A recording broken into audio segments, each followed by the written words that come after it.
we just drove the full electric Hyundai Ioniq 2018. This is its brother, the plug-in hybrid, which you guys call Electric Plus.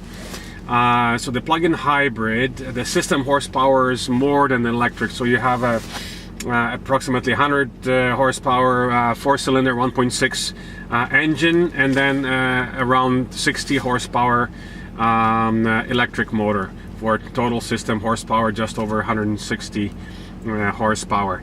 As you can see, the dash is basically almost identical to the full electric, but this console and the shifter is completely different. So this is more of a traditional shifter. You have the seat heating and then steering wheel heating right here, and then we have a regular shifter here. So now we turn on the climate on, and that's why the engine came on. The engine was actually off. So hopefully we can force it into the pure electric mode in a few moments once we get going on the highway.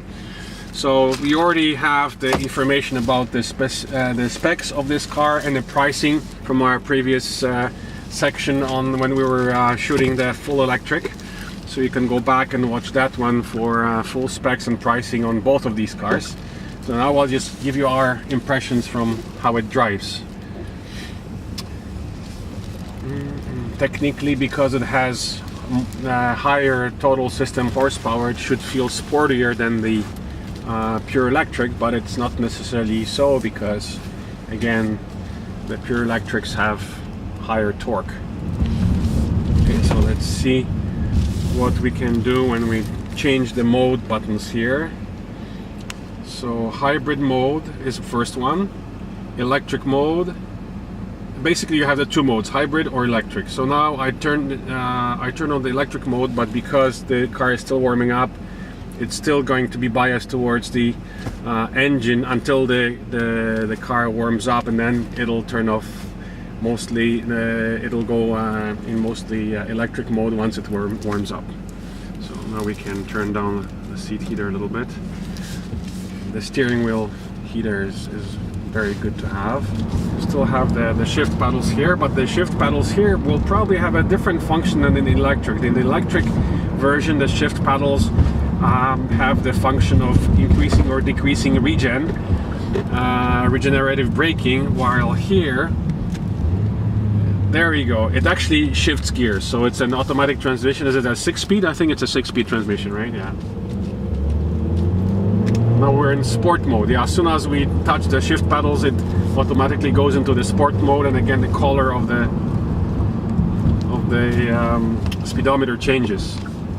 So now the car reverted back to pure electric mode, and obviously I can sense from the accelerator pedal that it's doesn't feel as sporty in electric mode as the other pure electric does, obviously because the horsepower is half that of the pure electric, but it's still peppy enough. So this is different modes. Here we have the sport mode here again. So if we shift it to the left, now we're in sport mode, and it'll most likely kick the engine is gonna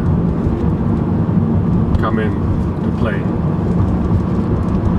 Actually, it's still trying to use you can use the sport mode in pure electric as well, which is kind of nice.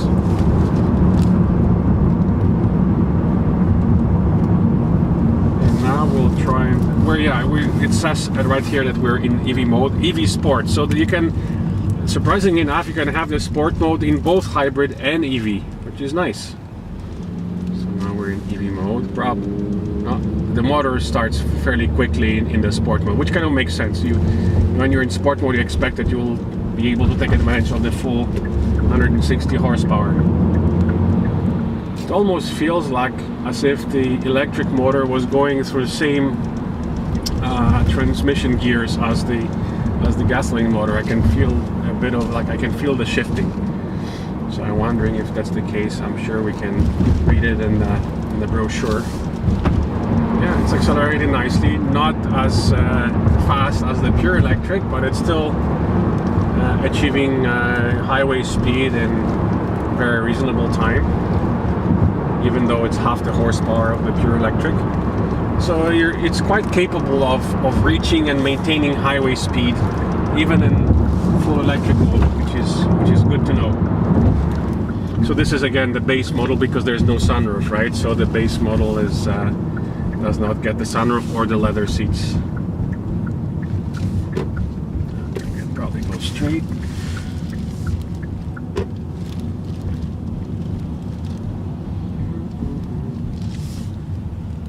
Energy information, so we can change. Okay, so just it shows you the energy flow.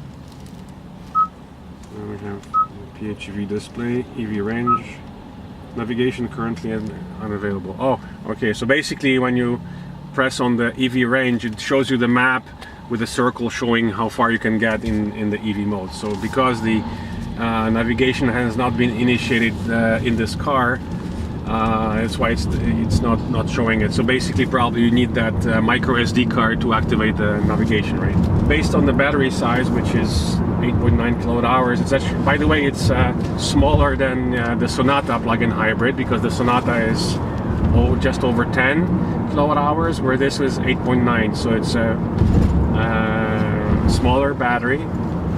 So the subsidy from the government is a little bit smaller, but the range should be about the same because this is a lighter, smaller car.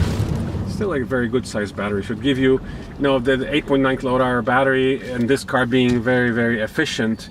I think in the summer months without climate, people should be able to achieve 50 kilometer EV range in the city, no problem. Obviously the electric cars are much more efficient in the city than on the highway. So here you have best of both worlds. You can be pure electric in the city and then switch it to hybrid mode on the highway. Yeah, so it just confirms our impressions from England, where we drove the hybrid version of this car, that it's a very impressive little car. Up until last year, so during 2017, until the new Leaf arrived on the scene, this was one of the most efficient and the longest range electric cars out there, of course, after the Bolt. So right now, again with the new Leaf coming out, that has an even bigger battery, but the rumors are that this car, that the Hyundai, will also bring a bigger battery for 2019 models. Right now these are just the rumors. The question is whether you actually need longer range. Same question as the Leaf. Right now the new second generation came out with 40 kilowatt hours, with the rumors that next year it will go to 60. But do you really need that extra range? Do you need to spend the extra money for the bigger battery? So all depends on your driving style and the amount of driving that you do every day. So again, Western Hyundai has all versions of this Ioniq in stock, in case you want to come and test drive it and get a good deal on it. Come and see Western Hyundai on Lakeshore in Toronto. They have quite a few in stock in various colors. Thank you very much for taking us out. Okay, thanks for your time. All right, thanks for watching.